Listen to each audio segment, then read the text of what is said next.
Jesus se encarnou. Jesus veio até o nosso encontro, ele foi até as pessoas, ele foi em direção ao leproso, ele foi no cemitério em direção ao endemoniado, entendeu? Ele foi ao encontro das pessoas. Mas, claro, Jesus, quando ele chega diante do leproso, não é ele que pega a lepra, é o leproso que fica curado. A gente tem que entender que a gente tem que ir em direção ao leproso, em direção a uma cultura leprosa e não se contaminar com isso. E esse é o nosso desafio. Fala pessoal, tudo bem? Aqui é o André e sejam bem-vindos a mais um episódio do Teologia Sem Açúcar. E a gente está muito feliz aqui, a gente recebe com muita alegria o reverendo Zé Figueiredo, ele que é pastor da Igreja Presbiteriana lá de Betaville, mestre pelo Calvin Seminary e está fazendo doutorado agora no Missional Training Center. E nas horas vagas ele também produz conteúdo sobre a formação cristã para o dia a dia. Então, Zé, obrigado por ter aceito o convite, uma bênção para a gente, uma alegria muito grande receber você aqui para falar sobre esse assunto tão importante.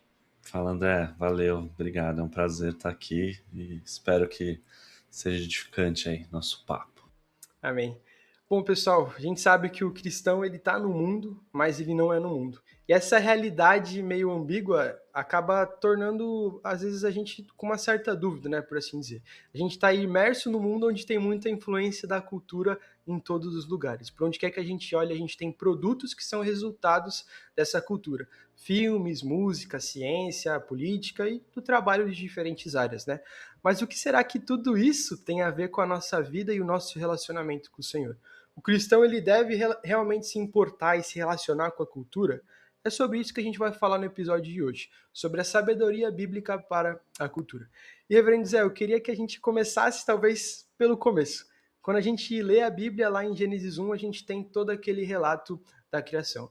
A gente vê Deus criando o homem à sua imagem, à sua semelhança e dizendo para o homem dominar sobre a criação de um modo a cultivar e guardar aquilo que o próprio Deus fez. E quando a gente fala sobre esse tema da cultura, é muito comum a gente escutar sobre os 3 mandatos de Deus para o homem, né? Mas quais seriam esses mandatos? O que isso tem a ver com essa questão da cultura? Uhum. Então, eu recentemente, assim, eu vou fazer uma curva antes da gente entrar nesse assunto, porque tem essa questão, né, sobre criação e no meio cristão, principalmente no meio cristão protestante, evangélico e brasileiro também, existe quase que um gap, assim, uma lacuna na questão da criação. Por quê? Porque existe um foco e é compreensível em relação a entendermos a salvação como algo muito importante, Sim. mas é quase como um foco que precisava englobar mais coisas, mas essas coisas não estão englobadas naquele foco. Então, Uhum. a gente está focando mais do que a gente devia, a gente deveria dar uma tirar um pouquinho esse foco e incorporar mais coisas aí. E uma dessas coisas é a questão da própria salvação, mas em relação à criação. Porque quem é salvo, quem é separado, é salvo, separado para alguma coisa, Exato. ou é salvo de alguma coisa. E a salvação, pela própria noção do termo, ela deve ser entendida como uma salvação que você salvou de algo para algo. Ela não pode ser um fim em si mesmo, né? Eu gosto de dar o exemplo de um carro antigo que está meio quebrado, mas você comprou aquele carro sabendo que ele tinha alguns problemas. Ele estava lá no estava jogado, era alguém Parado que ali, né? estava parado, mas era um carro sensacional, você sabia do potencial que ele tinha. Eu, na verdade, eu gosto de usar melhor, eu gosto de usar o exemplo da bicicleta, que eu gosto muito de bicicleta. Legal. Então, o cara encontrou tem até um videozinho que eu fiz como se fosse uma alegoria, assim, uma historinha, Uhum. de um homem que encontrou uma bicicleta numa loja de coisas usadas, e daí ele gostaria muito de viajar naquelas tem aquelas ciclovias holandesas, né, de Sei. de bicicleta que tem, tipo, que vai de uma cidade até a outra, e o sonho Uhum. do cara era aquilo, que quando ele viu aquela bike, falou: "Essa bike é a que eu vou levar pra lá".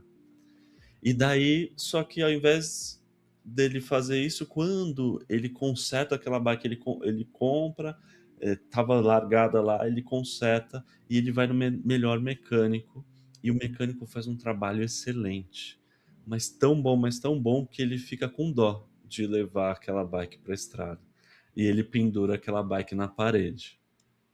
Então, e o propósito daquela bike, o motivo que ele comprou é deturpado, com medo de atrapalhar o conserto que foi feito naquela bike. Então, isso é mais ou menos a maneira, a forma como a gente às vezes enxerga a questão da salvação, né. Aham. Porque a gente tem, e óbvio, uma gratidão tão grande a Deus, uma relação com Deus de: "Nossa, Deus ele me salvou, ele transformou minha vida", que a gente esquece que a salvação ela tem propósito, ela não é um fim em si mesmo, a gente não deve ser consertado para ser pendurado na parede, certo? E tudo isso, André, e eu falei isso porque justamente aquilo que você levantou é o que eu acredito ser a solução para essa questão. Entender a criação, e isso antes da queda, né. Então Gênesis 1 e 2, mas não só isso, né, tem outros, a Bíblia como um todo ajuda nisso, mas já em Gênesis 1 e 2 a gente tem uma noção de propósito do ser humano que não envolve a salvação. Porque a salvação é quando o ser humano se desvia desse propósito, Perfeito. ele cai, e daí Deus salva. E a salvação, né, a redenção de todas as coisas, ela é de todas as coisas.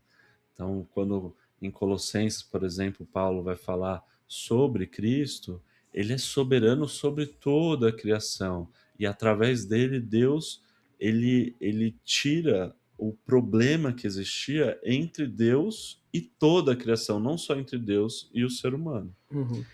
Então, quando a gente pensa em salvação também, é uma salvação míope, que não consegue enxergar o todo, né, a nossa salvação ela não é individual, apesar de passar pelo indivíduo, apesar de passar por uma noção da gente, desenvolver a partir daí. Então, não sei se fez Aham. sentido ou está muito piração, se você quer perguntar alguma coisa antes da gente voltar naquele assunto lá que você Não, falou. fez sentido, pastor. Eu acho que o senhor tem um exemplo muito bom, queria que você falasse, que é sobre a questão do Lego. Eu vi um vídeo que o senhor fez no Sim, YouTube, e eu acho que para sim. mim foi sensacional, sobre essa Uhum. questão de que é como se a gente estivesse brincando de Lego, né? Se o senhor quiser falar um pouquinho mais sobre isso, né? Achei Sim. muito legal esse exemplo. Então, quando Deus cria o ser humano, homem e mulher, e ali Adão, né, a palavra da Adão, ela representa a humanidade, Deus cria o ser humano com um potencial criativo. Isso é desde o início, Uhum. desde antes da queda. Uma das coisas que mostra isso, né, lá desde de Gênesis 1 e 2, é a noção de Deus puxar o ser humano e falar assim: "Olha, vamos ver aqui os animais que eu criei", e ele não chega para, e é uma eu vou dar um exemplo absurdo aqui, ele não chega para Adão, assim, e fala: "Ó, humanidade, vem aqui, deixa eu te falar, essa é a vaquinha, Aham. esse é o patinho, esse é o passarinho, tal", né. Não, ele dá, e isso é muito significativo, ele dá a possibilidade de nomear as Uhum. coisas. E isso tem um peso na antiguidade ainda maior do que tem hoje, mas ainda hoje a gente vê esse peso, né. Quem Sim. dá nome ao meu filho e à minha filha, quem deu os nomes foi eu e a minha esposa. Sim. E é, às vezes, motivo de briga entre o Aham. casal, assim, né: "Não, eu quero isso, quero aquilo". Porque hoje a gente nem tem mais essa questão tão forte do nome ter um É significado forte verdade. por trás. Mas na época ainda o nome do filho tem um significado forte, tinha um significado forte, mas nomear umas coisas quer dizer que você é dono também, é co-criador daquilo, Exato. é soberano sobre aquilo. Então quando Deus está colocando o ser humano para dar esse nome, é mais um sinal de que o ser humano ele está ali para representar uma noção de não estamos no mesmo na mesma Sim. categoria. eu estou acima aqui, eu estou tendo domínio sobre essas coisas e Exato. estou direcionando aquilo que é e o que não é. E a mesma coisa, o exemplo que eu dei, né, que eu gosto de dar também do Lego, né. O Lego, quando você compra, tirando esses que já é direcionado para alguma coisa, né, mas aquelas caixas de Lego, principalmente mais antigas, que tinha várias coisas, tipo, a Você pode fazer qualquer possibilidade coisa, né, mil, pode fazer literalmente. qualquer coisa ali, é meio que o que Deus faz com o ser humano, assim. Por quê? Porque Deus, ele cria, mas cria o ser humano com potencial criativo, somos co-criadores. Legal. E isso desde o início. Não é um desvio da criação, da doutrina da criação, o ser humano criar coisas. É como um pai que dá um Lego para o filho e não deseja que o filho olhe para aquilo e fale: "Nossa, que legal, vou brincar aqui com as peças soltas, vou ficar com isso mesmo". Não, o que um pai quer quando dá um Lego para o filho é que o filho use da sua criatividade para desenvolver o maior tipo de coisas Exato. diferentes. E é isso que acontece. O meu filho de 3, que fez 4 anos agora, a gente, Lego nem é uma coisa que a gente brinca muito ainda hoje, porque Aham. é pequeno demais para Sim, ele, sim. mas tem os blocos magnéticos, né. E aconteceu e acontece dele fazer coisas que eu falava: "Nossa, não tinha pensado nisso. Que legal. Que criativo que você é, que legal e tal". E ser um negócio diferente. E é Deus que faz essas coisas também. Então, mesmo depois da queda, nós vemos ali o ser humano usando da sua criatividade.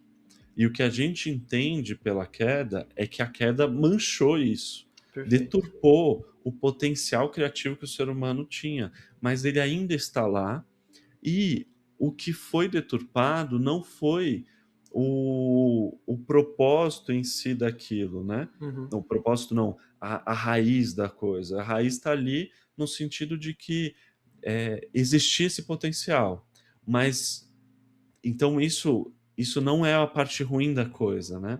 Então quando se cria, por exemplo, lá, Caim que vai criar e fundar a primeira cidade, e lá na primeira cidade vai se desenvolver desde música, agricultura, Uhum.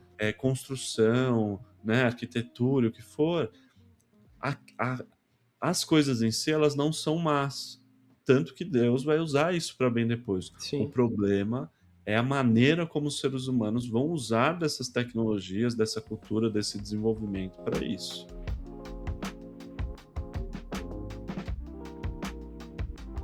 Acho que a gente pode olhar para isso e falar que o chamado de Deus para o homem de criar, então não era algo secundário. Era algo que fazia parte do propósito mesmo do homem, né? E por Sim. meio daquilo que ele criasse, ele estaria glorificando a Deus, né? Nesse sentido. O senhor falou sobre essa questão do pecado e eu fico pensando se de fato, mesmo que depois da queda, o homem ele consegue produzir coisas boas, né?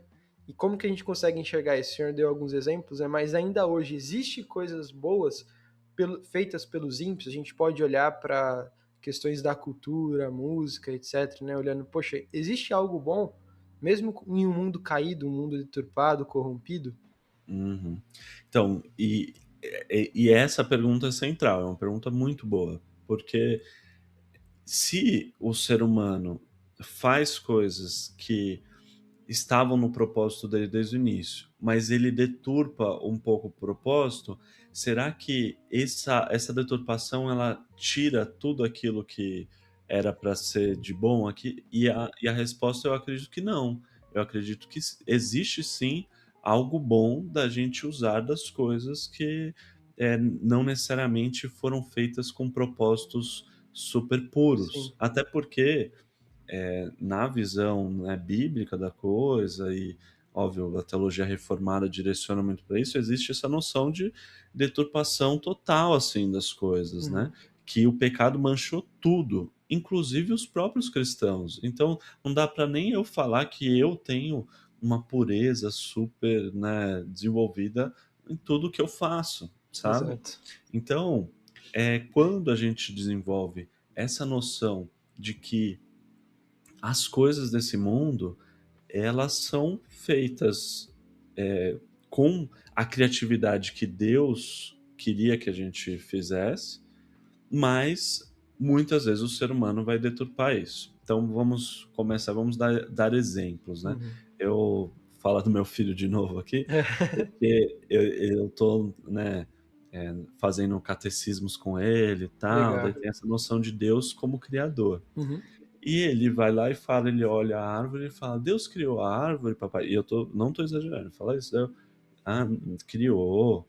Ah, Deus criou esse viaduto", que a gente passa um viaduto aqui, né, ele é apaixonado por essas coisas, construções Sim, grandes, assim. Daí eu falo: "Não, Deus criou o ser humano com a capacidade de fazer o viaduto". exato. Mas foi o ser humano que foi as pessoas que criaram, que não sei o quê, então Deus não tem nada a ver com isso. Meio que ele perguntando, eu falei: "Não, Deus tem tudo a ver com isso". Deus sabia da possibilidade que a gente tinha de criar coisas boas a partir Exato. disso. Você não gosta de andar de carro, de ir para os lugares de carro, da gente poder acessar novos locais? Então, Deus, ele sabia que a gente tinha essa possibilidade, ele nos criou com esse potencial para fazer isso, e quando a gente usa isso para bem, ele abençoa isso Exato. totalmente. Agora, eu posso andar de carro e ir para a igreja, louvar a Deus, servir as pessoas. Eu posso pegar meu carro e tentar atropelar uma pessoa. O problema não é o carro em si. Entendeu? O problema é o próprio ser humano. E aí entra numa noção de que o ser humano, que é a área, né, que eu estudo, tudo que a gente chama de teologia moral ou ética cristã, o ser humano não tem a possibilidade de fazer qualquer atitude que seja que não tenha moralidade dentro dessa atitude. Sim. Então, por exemplo, né, eh, a sala de aula sempre tem cadeira, então o exemplo de sala de aula sempre a gente usa cadeira, né, como professor, vou usar esse exemplo. Aham. Então, a gente está aqui sentado na cadeira. Essa cadeira aqui, ela pode ser avaliada como sendo útil ou inútil, ou uma cadeira bem feita ou mal feita. Agora, ela não pode ser avaliada como uma cadeira moralmente boa ou moralmente ruim, né? A cadeira, ela não se questiona sobre a sua moralidade, mas existiram cadeiras que deixaram sentar ditadores sobre elas, né? Mas a cadeira em si não tem culpa disso. Agora, o ser humano, né, ele tem a culpa. Então, até sentar numa cadeira é uma atitude que pode ser louvável ou não. E sentar a gente nunca pode falar como algo, tipo, ó, eu tô sentado nessa cadeira, mas você está sentado por quê? Ah, porque eu estou aqui estudando, estou dando uma aula aqui, estou conversando aqui com você. Uma atitude louvável, Uhum. ao sentar numa cadeira, eu estou sendo moralmente uma pessoa boa. Sim. Mas eu posso sentar numa cadeira para deixar de fazer algo bom. Pô, você está aí sentado quando você devia estar lá fazendo alguma coisa. Estou lavando louça, Uhum. porque você sabe que você deveria lavar louça, que Zé, sua esposa falou que você devia lavar louça.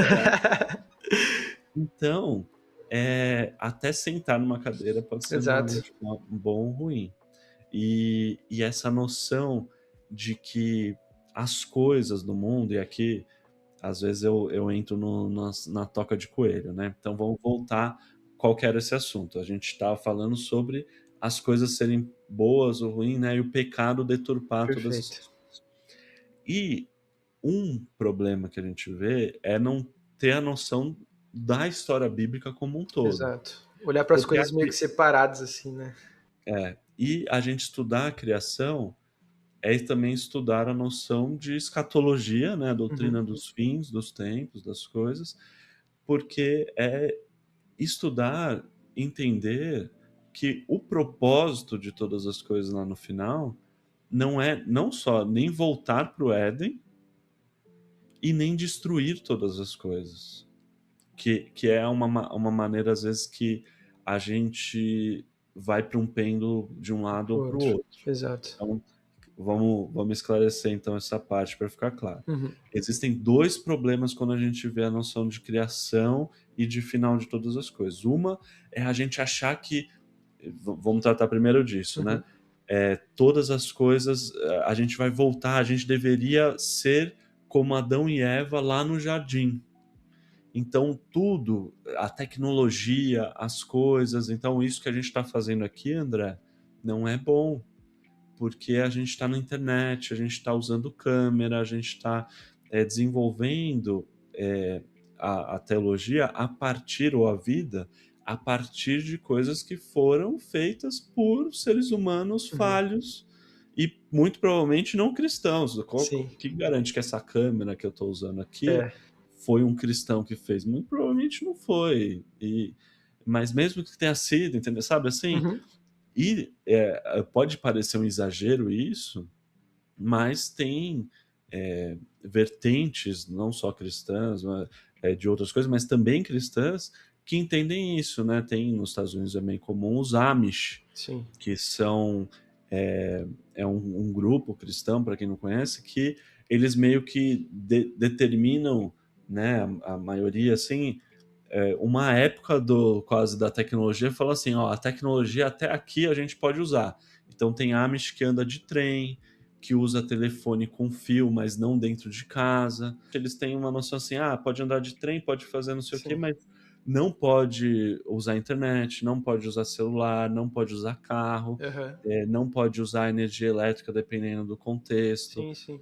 Então eles pararam e falaram assim, ó, é quase como ver, e eu concordo muito com a visão de que Uhum. olhar e falar assim: "Nossa, a tecnologia tem alguns sentidos que ela não é uma utopia, ela é uma distopia", né. A Exato. gente está vivendo uma vida que a tecnologia está sufocando a gente, está atrapalhando a gente viver com Cristo. E eu Perfeito. respeito muito essas pessoas, porque elas estão dispostas a ir até o final da vida delas, e criam comunidades paralelas, assim, de viver uma vida, e aqui eu não Afastada, né, tô eu tô reclusa. tentando ao mesmo tempo criticar um pouco, mas sem É, julgar totalmente, claro, claro. mas eles fazem isso. Ou o outro pêndulo é você até entender que as coisas estão direcionando para o futuro, mas é entender que também chega lá no futuro, vai destruir todas as coisas, Certo. e a gente vai para o céu. E isso é um problema também. Um problema não só porque: "Ah, não, você não gosta dessa visão". Não, é que eu não vejo essa visão na Bíblia. Certo. A Bíblia não coloca isso como parâmetro para nossas vidas, né. Uhum. "Olha, você, deixa eu te falar aqui uma mensagem que vai te levar para o céu". Isso é uma noção, assim, de que a gente precisa ser salvo individualmente, aquela coisa que eu falei sobre o escopo, né, da salvação, mas e passa por isso sim, mas a noção de céu, da nossa cidadania estar nos céus, é uma noção de que na realidade essa cidadania, esse reino, ele vem em sua completude, ele já está entre nós, né, o reino que Cristo veio trazer. Então, essa noção também de salvação de forma individualista, ela rebate nessa noção de reino. O reino é né, não é uma noção de: "Ó, eu vou tirar você daqui", não, eu vou vir com esse reino. E Exato. esse reino vai tirar toda qualquer autoridade que deturpou essa autoridade que o Senhor tem sobre toda a criação, né. Então é por isso que eu recomendo um livro do Albert Wolters, Al Wolters, que é Criação Restaurada, que tem na editora Cultura Cristã. Porque essa noção de final dos tempos, de propósito de toda a criação, de humanidade, não é a ideia de que, ó, isso daqui, esse mundo vai ser destruído e Deus está tirando alguns, escolhendo alguns e tirando alguns para serem salvos, enquanto tudo isso vai ser destruído. Não, a ideia, inclusive a noção de fogo ali, é um fogo que purifica, né. É a Exato. Não que noção que a gente destrói, né, fala tudo. a noção do ouro até, né. O fogo em relação ao ouro, ele tira as impurezas, ele derrete o ouro ali, peneira aquilo e separa o ouro para aquilo que tem. Então, quando a gente fala sobre criação e da importância dessa doutrina de criação para a gente pensar em todas as coisas, essa noção tem que estar na nossa mente sobre como a restauração de todas as coisas vai passar por um processo não de destruição, mas de purificação. Perfeito. É o conceito que a gente chama na teologia reformada de a graça e a natureza. Qual que é a relação da graça e da natureza? A graça, quando ela chega na natureza, ela destrói a natureza? Não. A graça, ela restaura a natureza. Então, Deus, que criou todas as coisas, ele não cria nada que é ruim. Uhum. Lá em Gênesis a gente vê a noção de Deus viu que era bom, Deus viu que era bom, e ele olha para essas coisas que são boas, mas que estão manchadas com pecado e fala: "Eu vou fazer nova todas as coisas", mas nova não no sentido de que eu vou destruir, mas de que eu vou renovar essas coisas. É uma renovação, assim como ele faz na nossa Exato. vida, né. Nós somos pessoas que temos um novo nascimento. Uhum. O velho ser humano, o velho homem passou, e se fizeram novas todas as coisas. Que isso significa que eu não vou, né, não tem nada de mim que continua. Não, existe algo aqui da de quem eu sou, da minha identidade como pessoa, que permanece. Da mesma forma, a criação.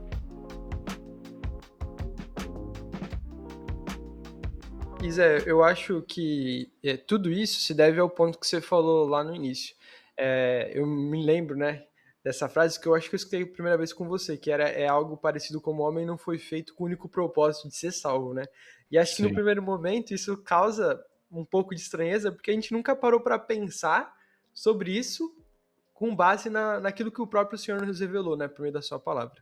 E sim. existe um problema, né, da gente negligenciar essas questões que o Senhor nos manda fazer, o relacionamento com Ele, com o próximo, com a criação, né, de uma maneira geral, porque todos esses nossos chamados para essas coisas são igualmente importantes. E nesse sentido, o homem ele deve cumprir igualmente todos eles enquanto glorifica a Deus. E um outro livro também que o senhor fala bastante, que é A Arte Não Precisa de Justificativa, né, do Huckmacher, Uhum. tem uma frase muito legal que diz assim: ao concentrar-se em salvar almas, eles se esquecem que Deus é o Deus da vida e que a Bíblia ensina como as pessoas devem viver e como lidar com o mundo, a criação de Deus. O resultado é que, apesar de muitas pessoas terem se tornado cristãs, o mundo ele acaba se tornando secularizado, um lugar em que a influência cristã ela é praticamente nula.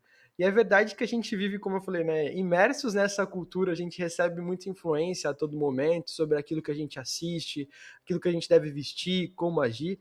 Só que muitas vezes a gente tem a impressão de que o cristianismo ele não tem nada a ver com todas essas coisas, né? E pensando nisso, eu queria que a gente conversasse um pouco também sobre o porquê que o cristão, então, com base em tudo aquilo que a gente já falou, ele deve se importar com a cultura, né? Pensando naquilo que a gente vive hoje. É possível a gente servir e glorificar o Senhor com questões que vão além da nossa vida da igreja, né? Poxa, tem como eu glorificar o Senhor enquanto eu faço ciência, política, enquanto eu desenvolvo tecnologia, faço artes, né? Enquanto eu estudo, enquanto eu me envolvo de fato com as questões da cultura. É possível isso, Zé, né? Eu acho que, assim, não é possível não fazer. É impossível não fazer isso. Por quê? É que cultura é Uhum. tudo que a gente vive, que tá, o português é cultura. Exato.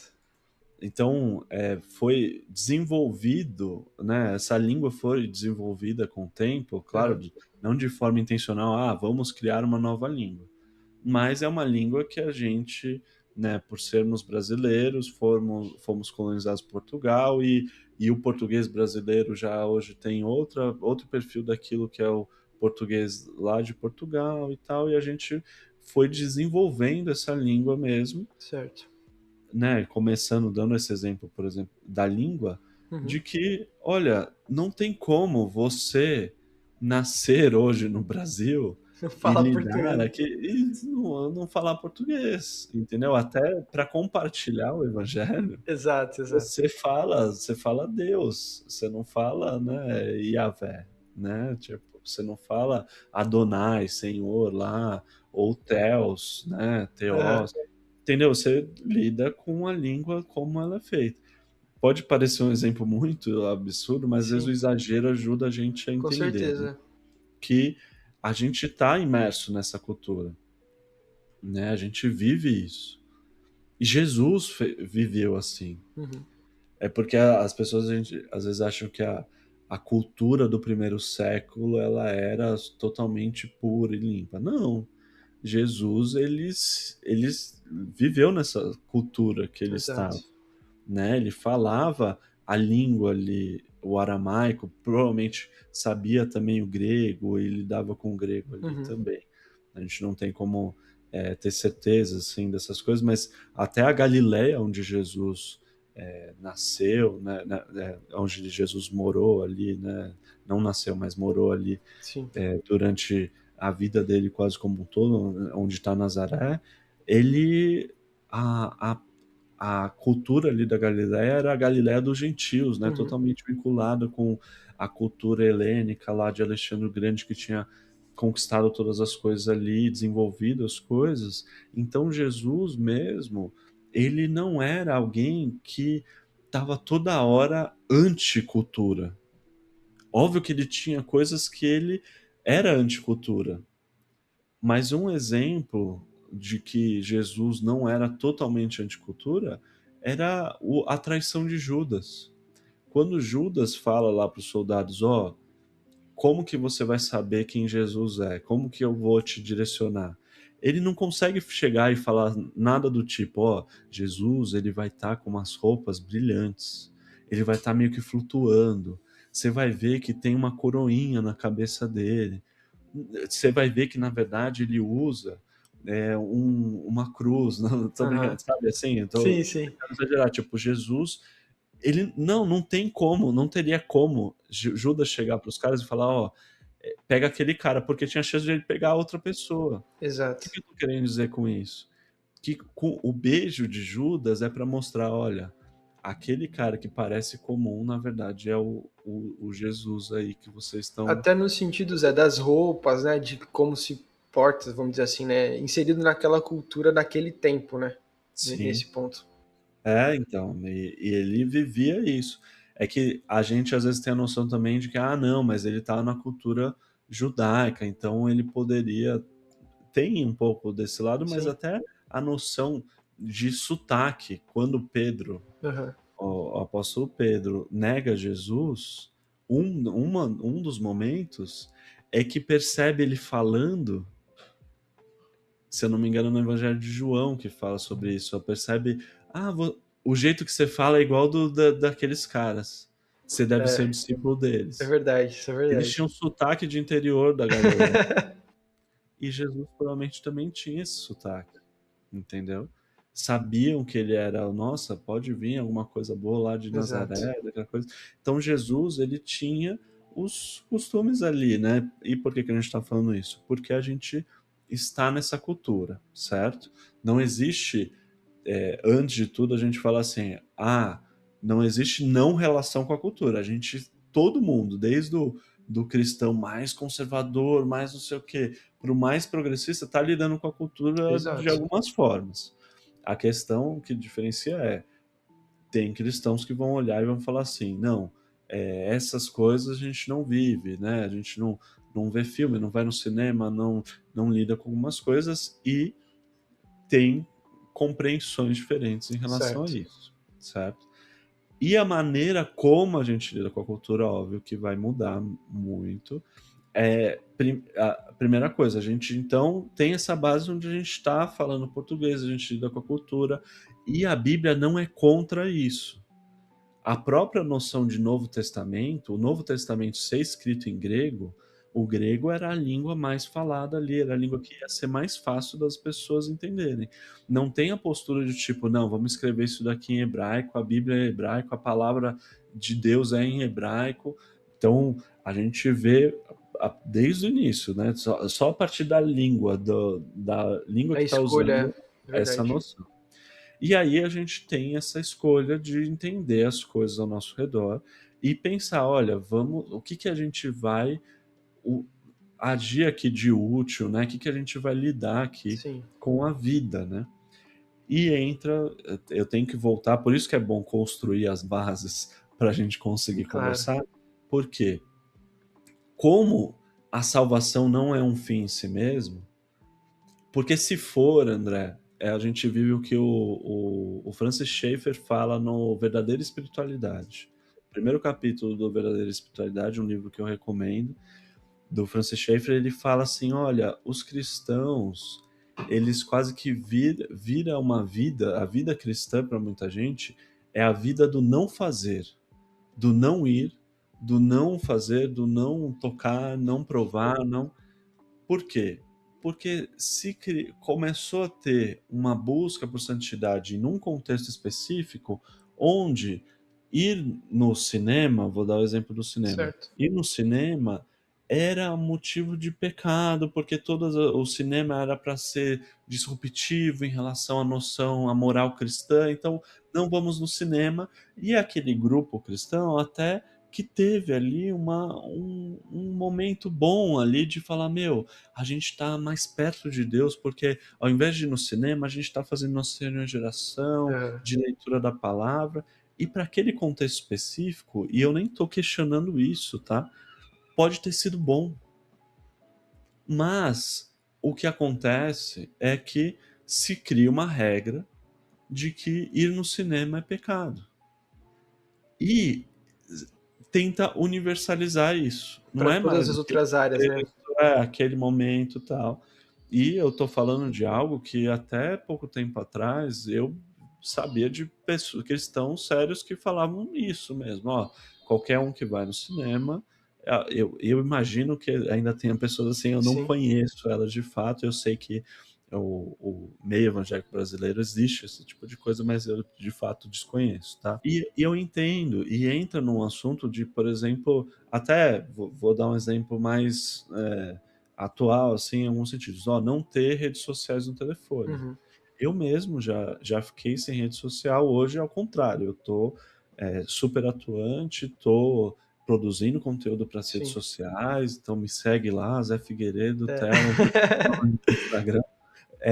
Mas eu entendi que existe um propósito de eu estar ali, tudo, Perfeito. mas eu sei do receio que existe ali. Então, Hum. voltando para o exemplo do Schaeffer.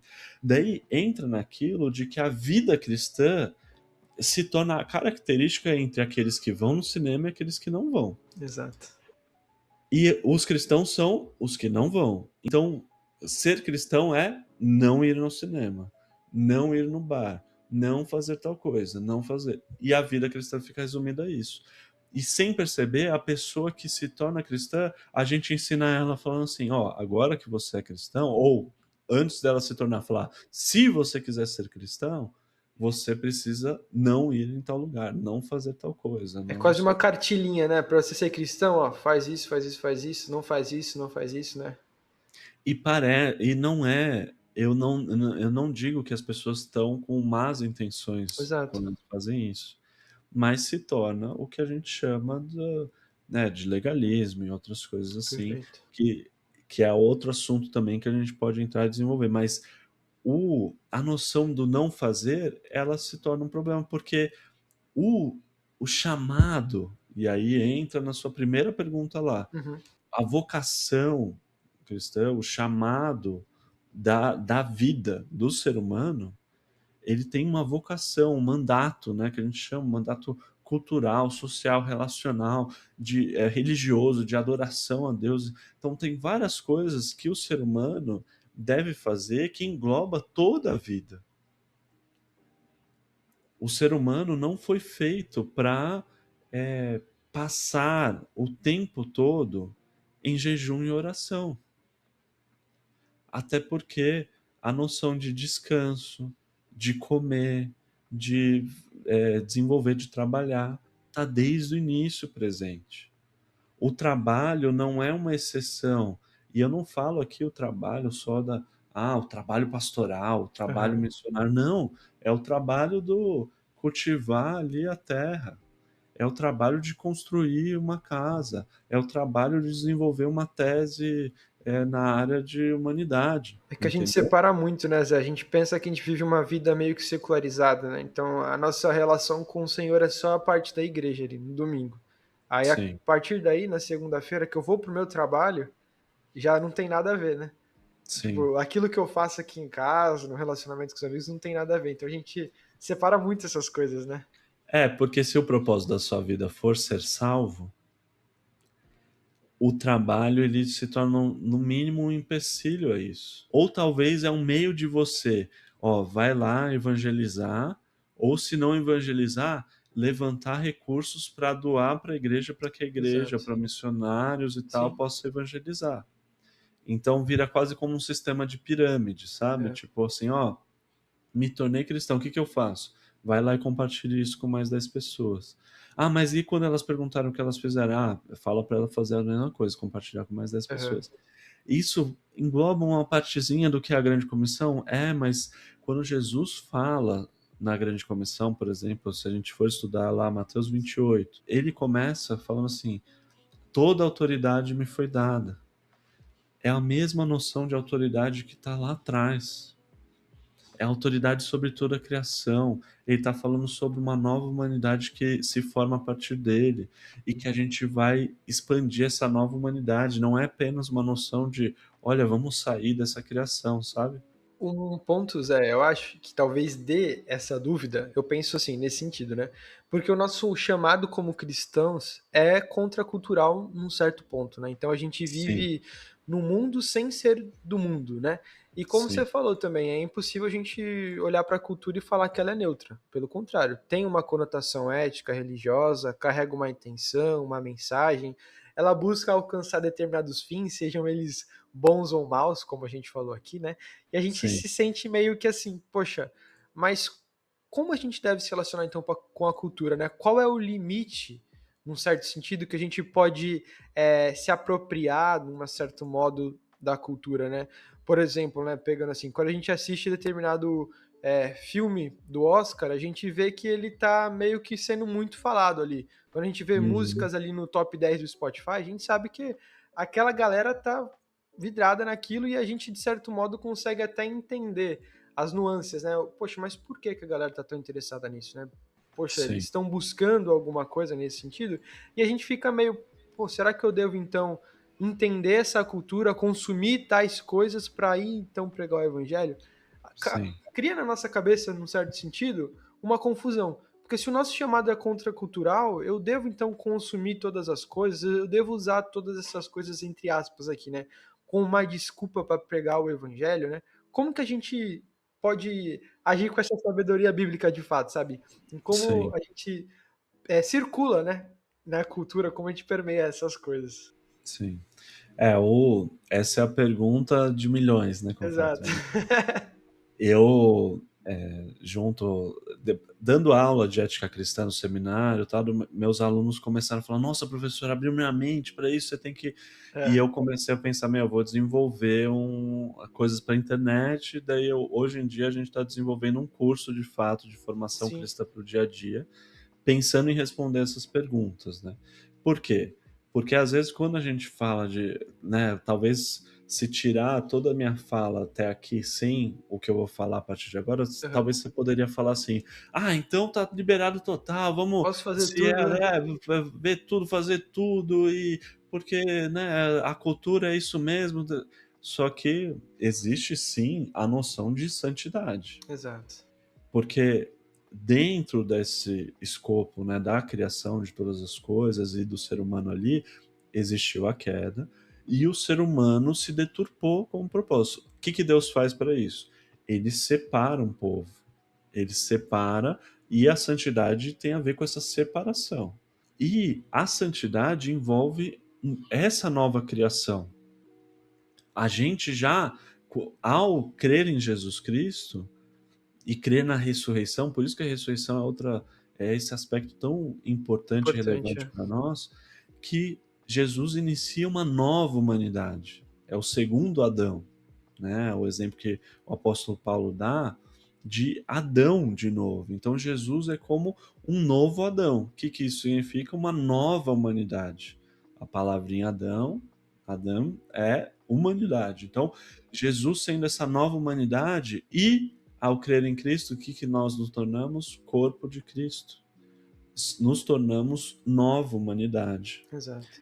Ao ser nova humanidade, somos cidadãos de um reino que está nos céus, esse reino que irá descer, a nova Jerusalém que vai descer.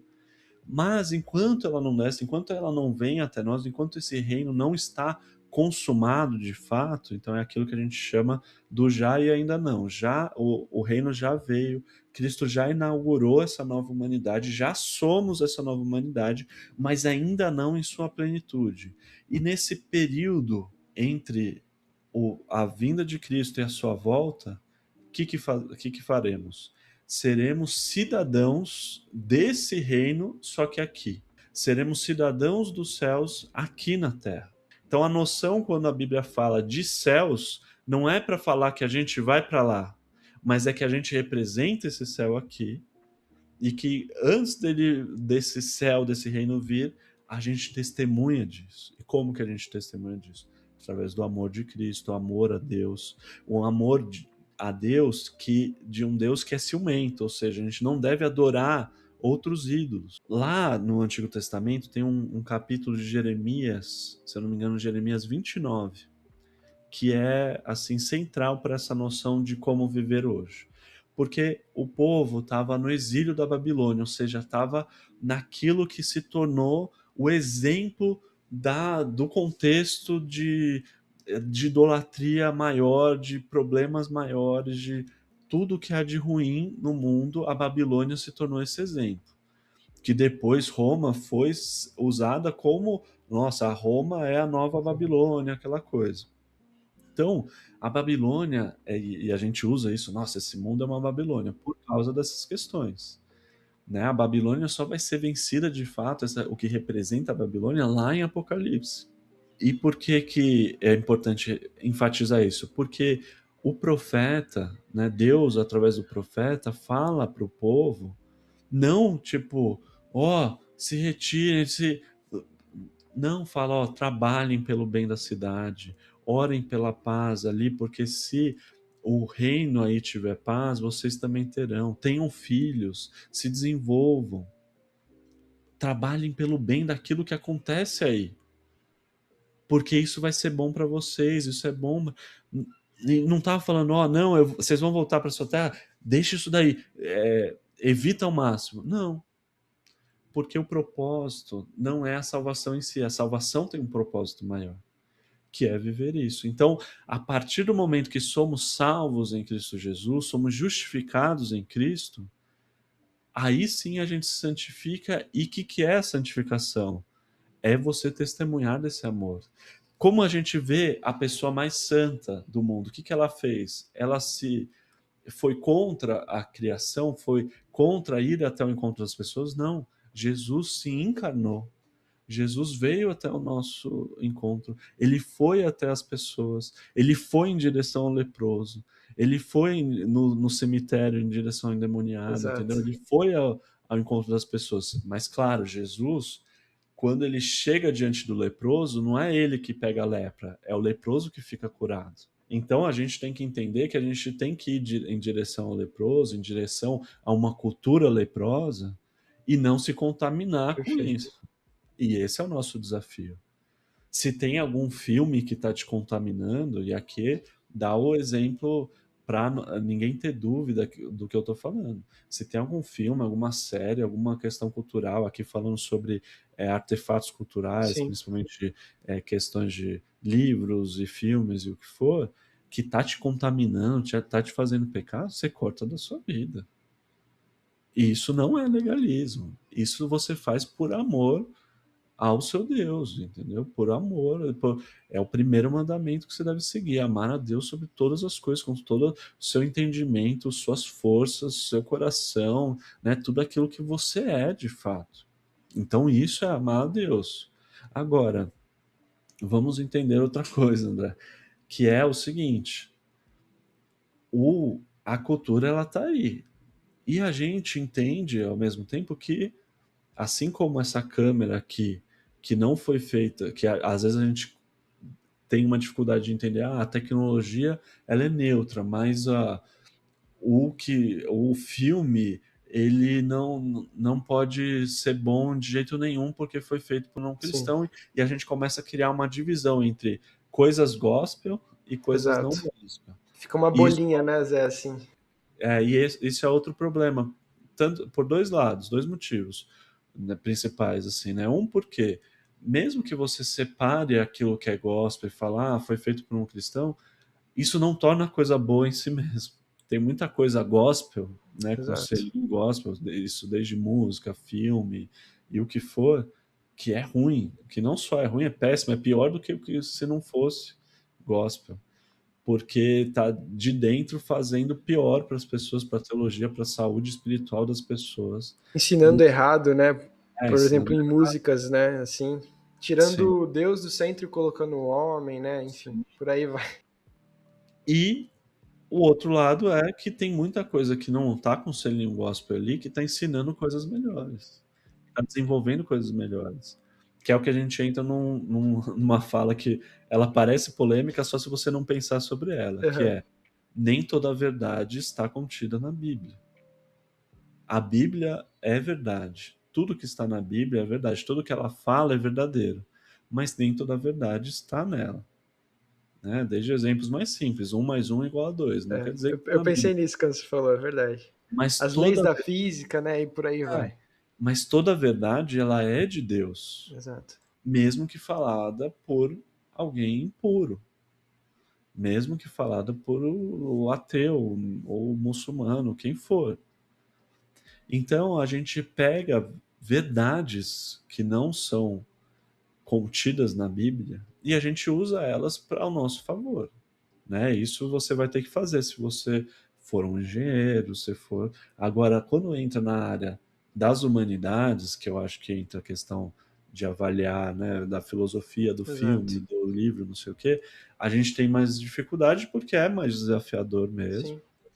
Mas eu acho que também entra os mesmos princípios de que, olha, nossa, tem isso daqui nessa obra aqui literária, tem isso nesse filme que eu acho que vale muito a pena, meu. Que, nossa, passou uma imagem aqui que o autor nem sabe, mas ele está expressando aqui algo que é de Deus. Ah, mas tá dentro de um, tem um relacionamento aí, tá falando sobre uma questão sobre se doar, por exemplo, mas ele tá depois colocando um relacionamento de sexo fora do casamento. É, realmente. Mas aí a gente tem que começar a falar com pessoas maduras e imaturas. Exato.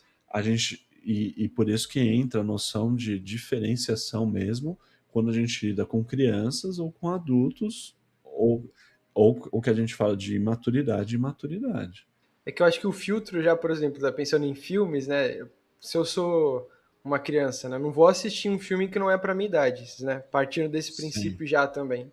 Além sim, de ter essa discernimento bíblico, também tem que respeitar essa questão, né, legal, enfim, nesse sentido que já sim.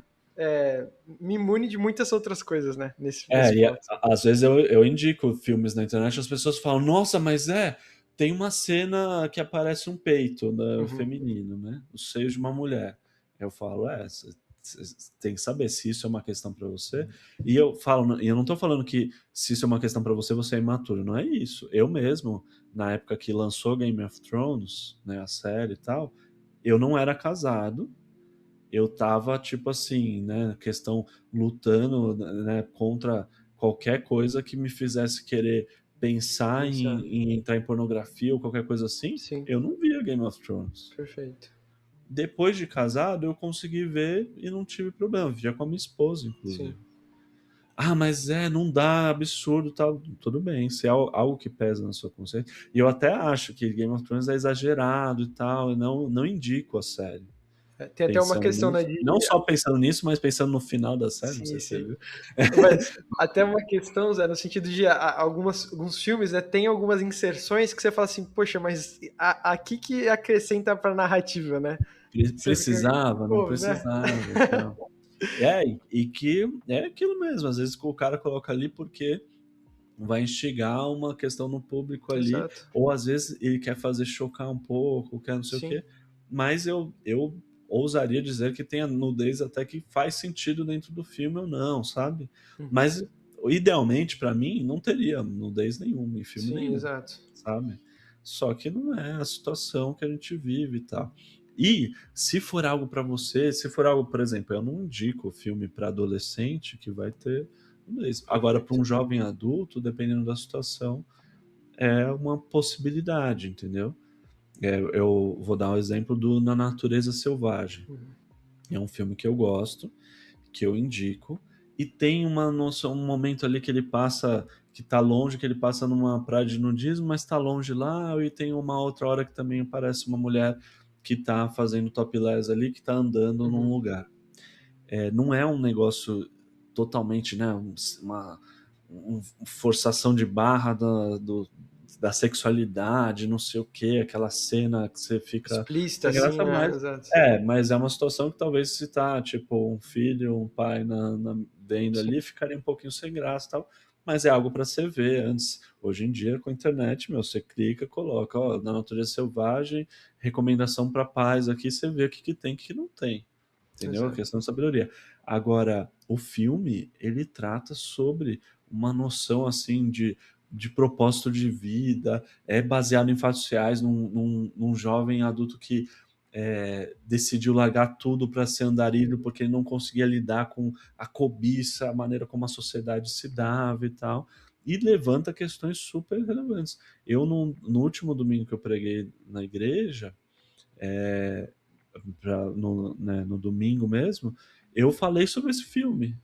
E teve gente que a gente tem culto de manhã e à noite o mesmo culto, né? Entre um culto e outro, viu o filme, me falou à noite assim, e eu falei, ah, e aí, gostou? E eu fico com aquele receio, mas eu usei o exemplo do filme para falar sobre algo, e eu normalmente uso isso para falar com jovens e tal, mas decidi falar no domingo. Ou seja, é um exemplo de algo da nossa cultura, das nossas relações e de conflitos, de crises existenciais que nós, como seres humanos, temos, né?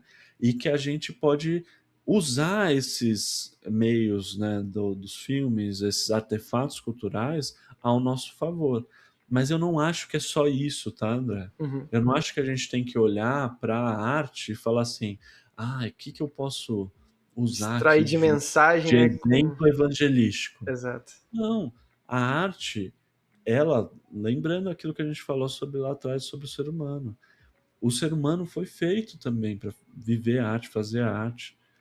E o cristão que não entende isso, ele acaba se fechando no seu mundinho, não conseguindo se relacionar com as pessoas, não conseguindo compartilhar o evangelho de fato, não conseguindo viver a sua vocação de fato, entendeu? Porque faz parte disso. Agora, que existe muita arte ruim, muita coisa ruim, que a gente tem que ter sabedoria, eu não tô deixando essa questão de lado, né.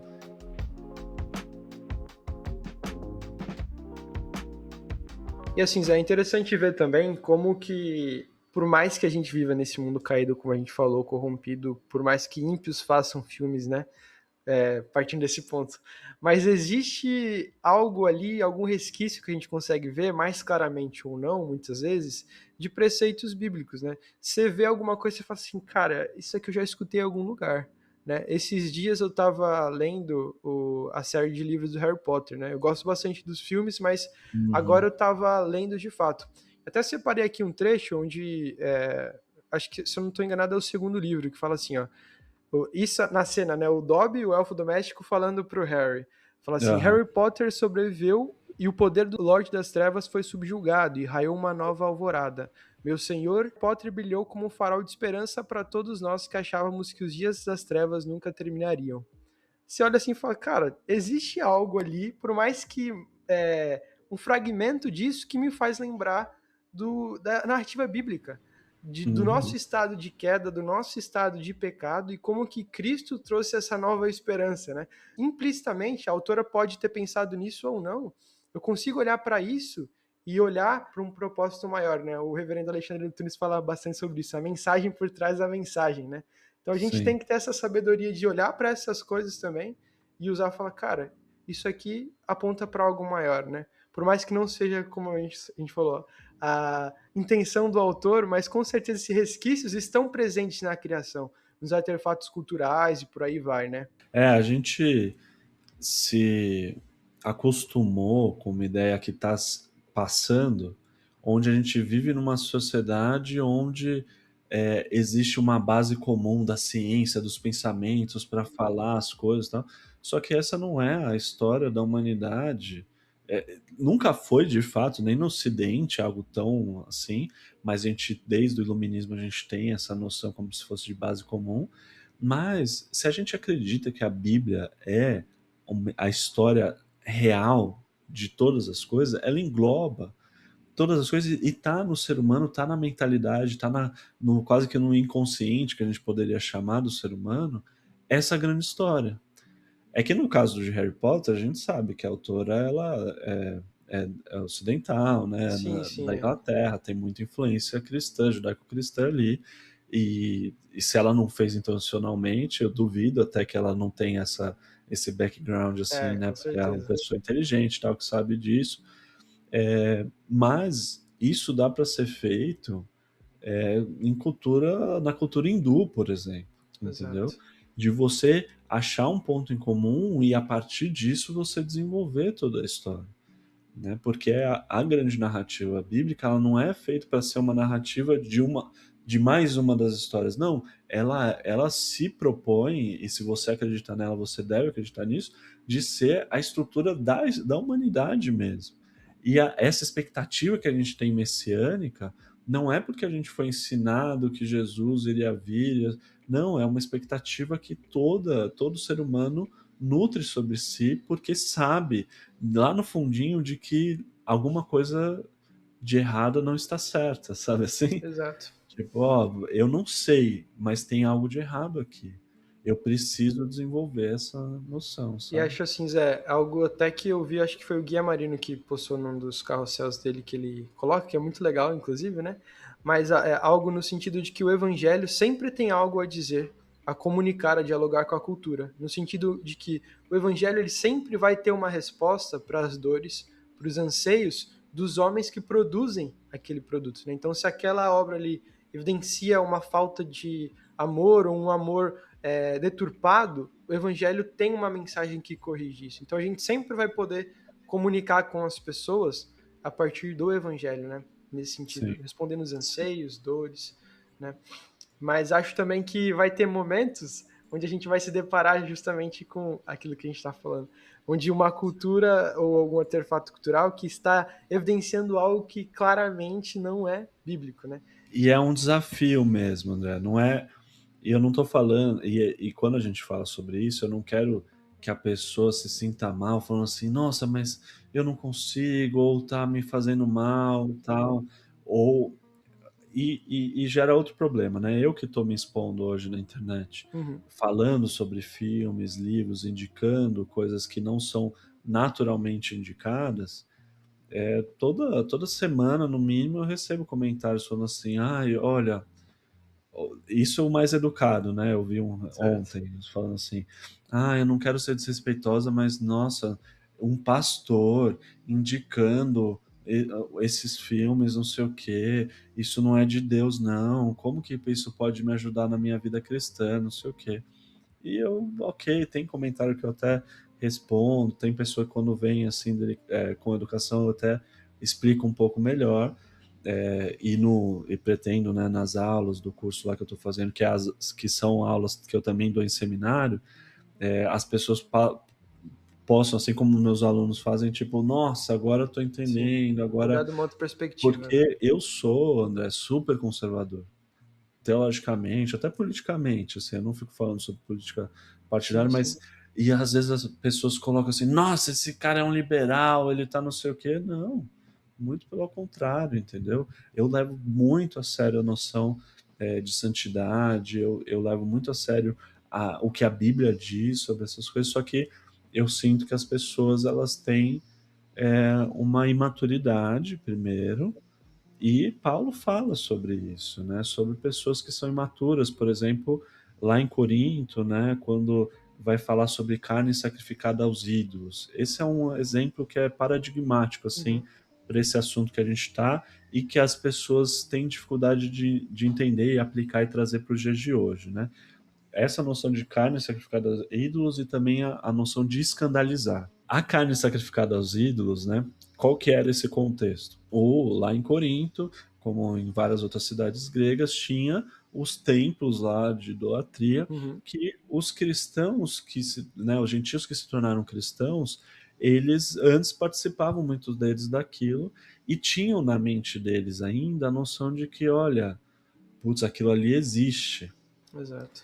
Porque hoje a gente, no nosso contexto, por exemplo, do Brasil, a gente tem um contexto mais racionalista das coisas, Uhum. e a gente entende, tipo, não necessariamente, né, mas tem um pouco isso, e a gente tem dificuldade de perceber que a realidade da história ali, principalmente na antiguidade, e em muitos lugares hoje, inclusive no Brasil, não é a noção de você, eu entendo um mundo racional e eu tenho que começar a ver as coisas de uma forma espiritual. Não, era assim, ó, Jesus entra nesse contexto onde, deixa eu te falar de alguém que é mais poderoso do que isso, do que esses seus deuses aí. Ele é poderoso de fato. Então, antes da pessoa entender de que eles não eram deuses de fato, ela passa a entender de que Jesus é mais poderoso do que isso, de que Deus é o criador de todas as coisas, mas ela ainda fica com resquícios pensando, não, mas existem talvez esses poderes, essas coisas. Não entende que na verdade é o Satanás ali Uhum. tentando deturpar as coisas. E isso, para o apóstolo Paulo, é uma imaturidade ainda na fé. Não enxergar esses supostos deuses como não deuses, não É. existentes de fato, como tudo é uma ação demoníaca por trás, ou coisas que.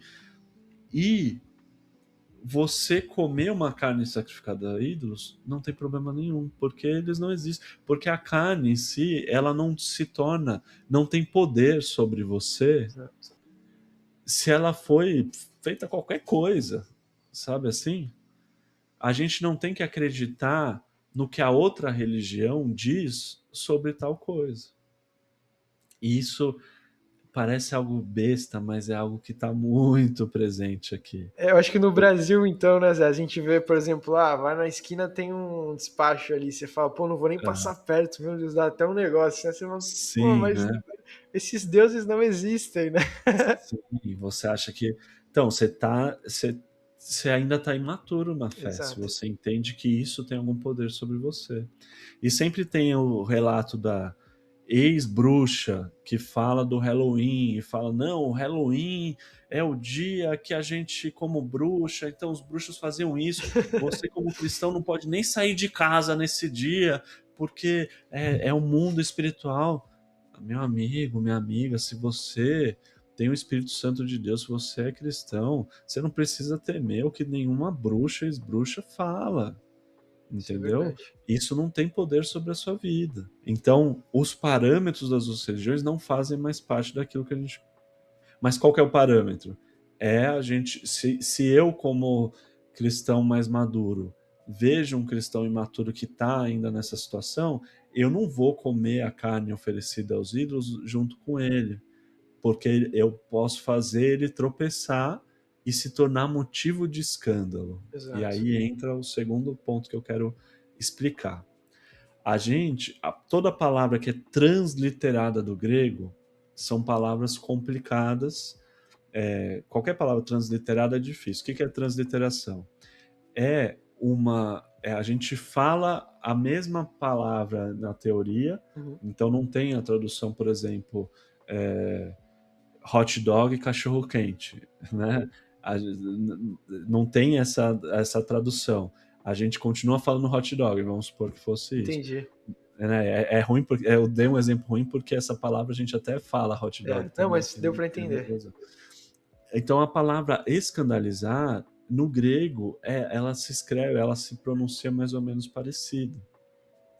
E ela se tornou no português uma noção de tipo assim, escandalizar é fazer o quê? É fazer, nossa, eu tô escandalizado, É.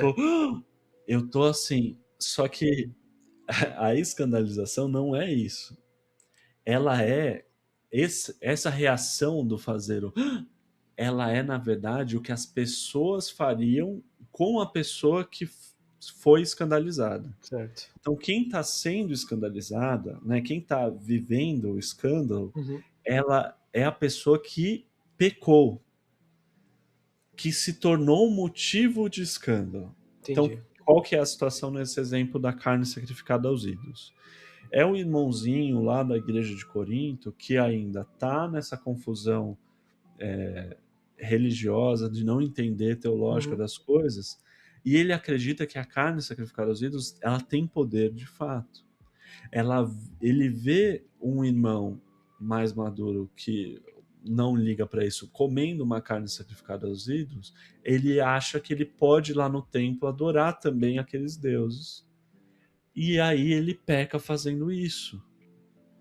E ele se torna motivo de escândalo. Ele desvia da fé por causa disso.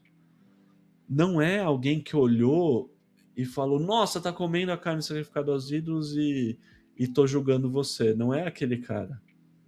E é isso que a gente coloca como parâmetro aqui, Exato. entendeu? Então, se tem alguma coisa que a gente faça, que pode parecer de outra religião, não sei o quê, o problema não é o irmão da igreja que fala: "Nossa, vocês estão não sei o quê". O problema talvez seja alguém que estava possivelmente que está ainda meio nessa Na confusão, dúvida, né, na assim. igreja, ele vai no terreiro de Umbanda para É, adorar, porque você não foi claro naquilo, entendeu? Esse é o problema, não é o irmão da igreja que fala: "Ai, que absurdo, que eu tô escandalizado". Então, a noção é um pouco da a noção de maturidade mesmo, sabe? Só que a gente tem que saber onde que a gente dá essa cartada de maturidade. Por exemplo, tem cristãos que não usam bermuda, uhum, não usam shorts, né? Eu que, por exemplo, sei dessa situação, vamos supor, eu vou no parque encontrar os amigos da igreja e certo. tal. E eu penso, pô, vai estar um pessoal lá que não, que entende que shorts é pecado, não sei o quê. Tipo, eu usar shorts, pra mim, na minha É. opinião, é um jeito de eu ajudar a eles entenderem. Ah, se o pastor tá usando shorts é porque existe, sim, é porque é um negócio. Ó, vamos falar desse contexto onde talvez se entendeu isso por causa Uhum. disso, sabe? Mas não é, a gente não deve tratar esse problema falando assim: "Então todo mundo vai vender o short, só vai ter os homens só vão, É. andar de calça agora e tal", entendeu? Então Essa questão da sabedoria até de deixar de fazer por amor ao irmão, né, mas olhando os contextos, de caminhando com ele, ensinando sim, ele, né, toda essa sim. questão. Fez sentido sim, né. E e entra nisso, por exemplo, na bebida alcoólica. É, Vou é um abrir aqui, ponto também. não é um problema para mim.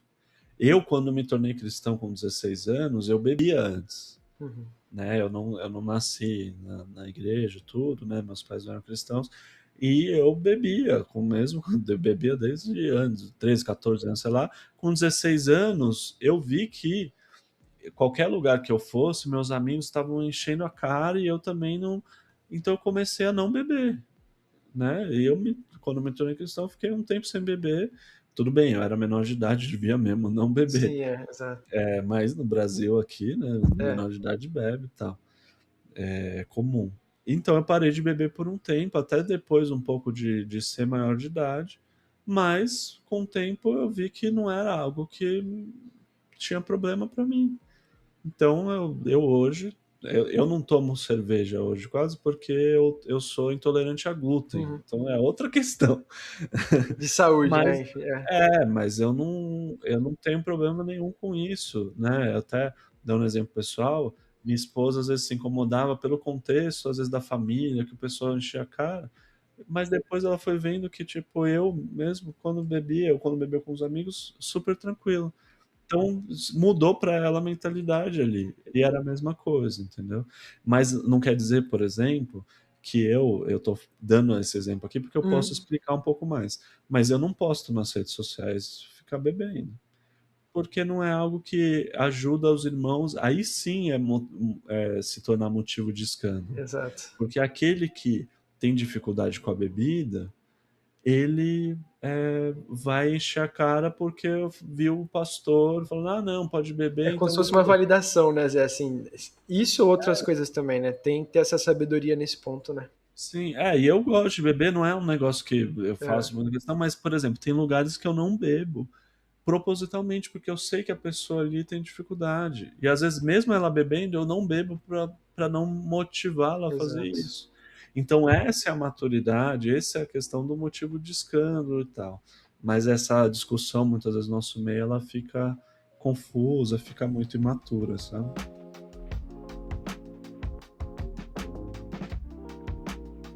Eu acho, como eu falei, Zé, é porque a gente segmenta muito as coisas, né? E até talvez meio que caminhando para o final, acho que a gente pode pensar que a nossa responsabilidade é ser servos bons, né, e fiéis ao Senhor e fazer tudo aquilo que está ao nosso alcance. E ter essa noção de que nós somos cristãos, quer a gente durma, quer a gente coma, quer a gente trabalhe, assista um filme, uma série, né? Ou enquanto a gente faz qualquer outra coisa, a gente faz como filho de Deus. Então, não Sim, ter essa visão segmentada das coisas. Como filho de Deus, o meu propósito de vida é glorificar a Deus e fazer as coisas também para o bem das pessoas, né? Então, sim. ter essa sabedoria bíblica, como você falou, você deixar às vezes de fazer tal coisa por amor ao irmão, mas também caminhar com ele, explicando, conhecendo Uhum. mais ao Senhor junto também, e falar, poxa, mas qual é o limite das coisas, né? Tendo Sim, também essa própria maturidade desenvolvida à luz da palavra, né? E reconhecer, poxa, tal coisa me faz pecar. Então, por que que eu tenho que fazer isso? Porque todo mundo está fazendo? Não faz sentido, né? sim. E é, eu gosto de recomendar livros, né? Tem um livro chamado Pirâmide da Sabedoria, do Brett McCracken. E ele é um cara que todo ano ele lança lista de filmes, Uhum. tal, que ele gosta, que ele não gosta, música, tal. Ele se tornou um cara lá do Gospel Coalition, que é a Sim, coalizão sim. do evangelho lá dos Estados Unidos, referência nessa área, assim, e é um cara que eu gosto de recomendar tal, esse livro. Por quê? E por que que eu pensei nele? Até é bom para como finalização, Sim. assim.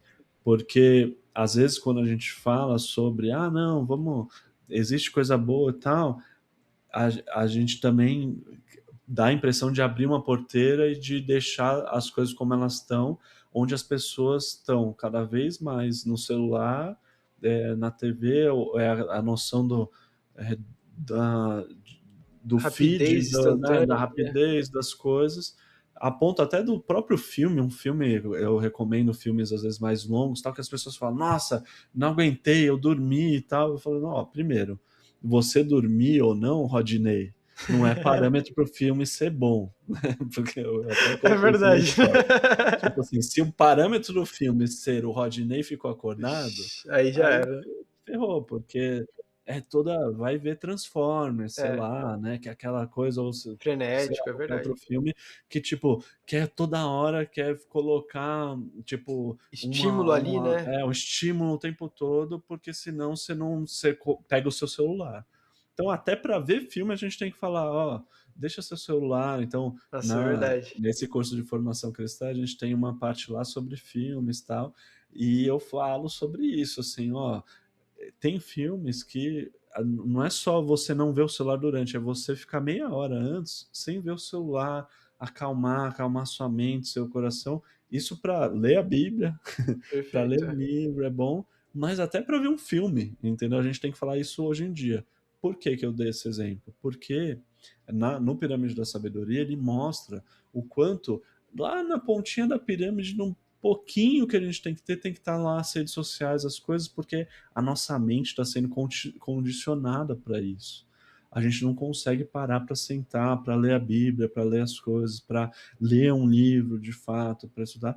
E eu, como um criador de conteúdo, né, nas redes sociais que tô aí, todo dia eu posto coisa, né, posto story, posto vídeo durante a semana. Esse último mês eu foi difícil aqui, foi meio caótico, mas meu propósito é postar vídeo quase todo dia Sim. nas redes.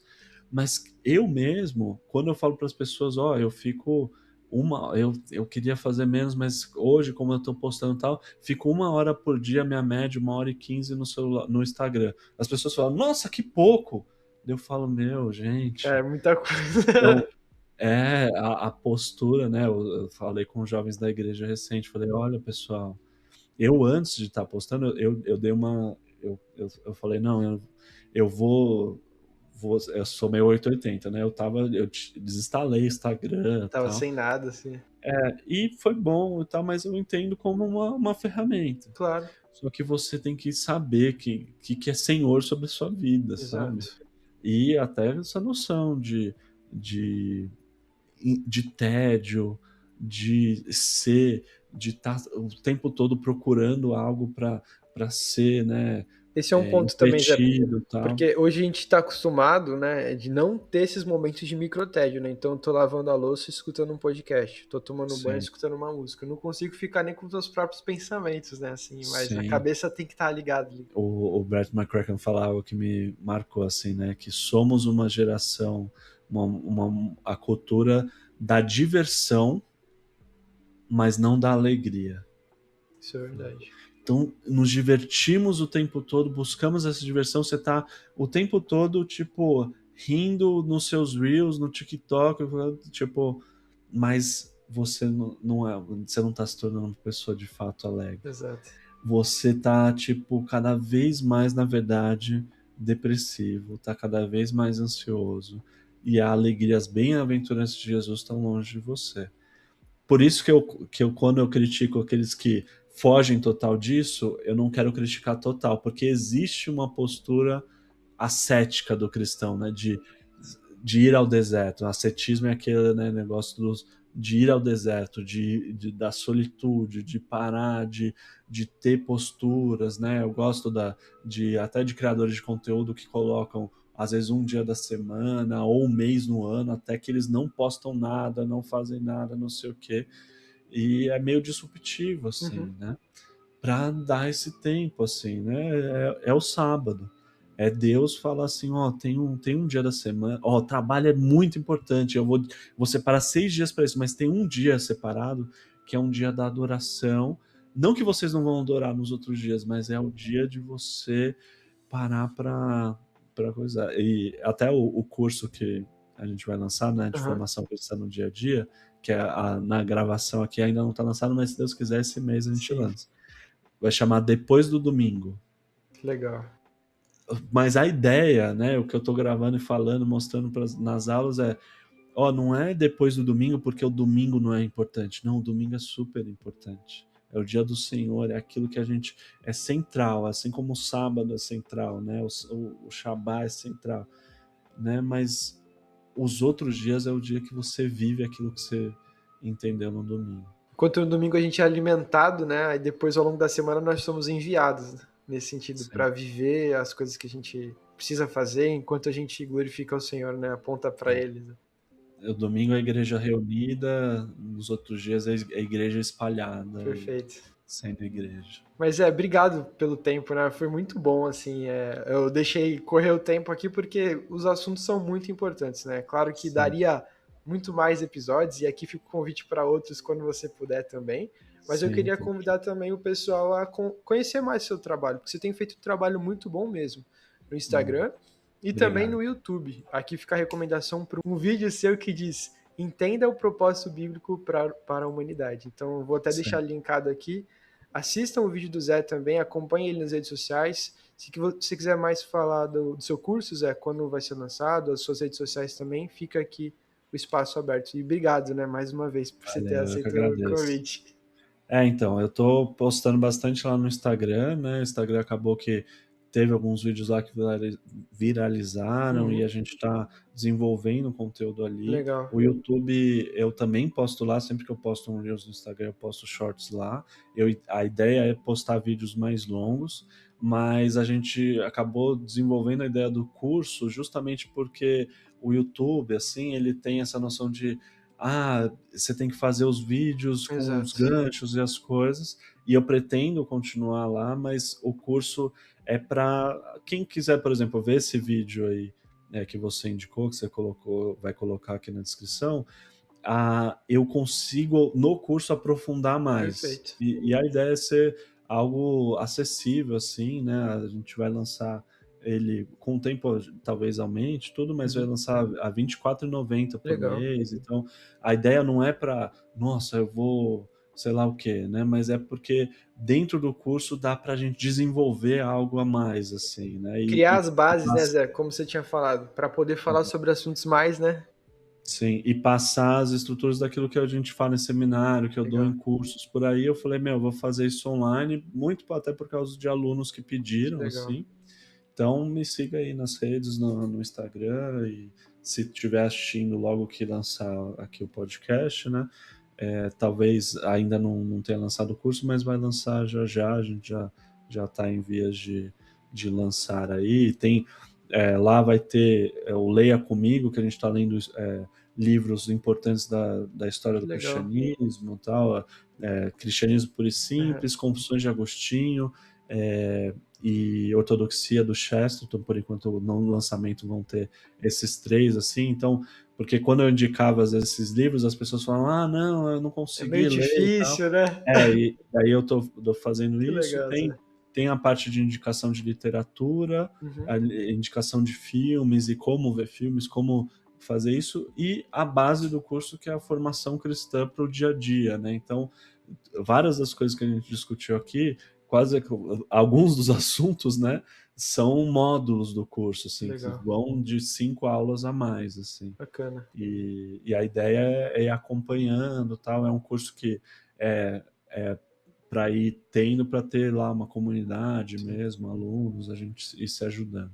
Que Beleza? legal, Zé. Obrigado, viu, mais uma vez pelo tempo aqui. Foi muito bom, de verdade. Como eu falei, fica o convite para os próximos aí que você puder participar. Foi Valeu. muito bom o papo. E, galera, siga o Zé nas redes sociais, acompanhe o curso dele, que com certeza vai valer a pena. Como ele falou, ter o contato mais próximo, né, com o pessoal, aprender junto, caminhar e com certeza usar a sabedoria bíblica para a glória de Deus, né, em todas as áreas das nossas vidas. Valeu, Amém. Zé. Obrigado, viu? Valeu. Bom, pessoal, agradeço a todo mundo que acompanhou aqui até o final. Siga, né, a gente também aqui nas redes sociais, siga no YouTube, no Instagram, acompanhe a gente, continue orando pela gente também, para que a gente consiga trazer convidados tão legais quanto o Zé aqui. E é isso, Deus abençoe o pessoal, compartilhe o vídeo com alguém que sabe que vai gostar do conteúdo e até a próxima, se Deus quiser. Valeu! Valeu.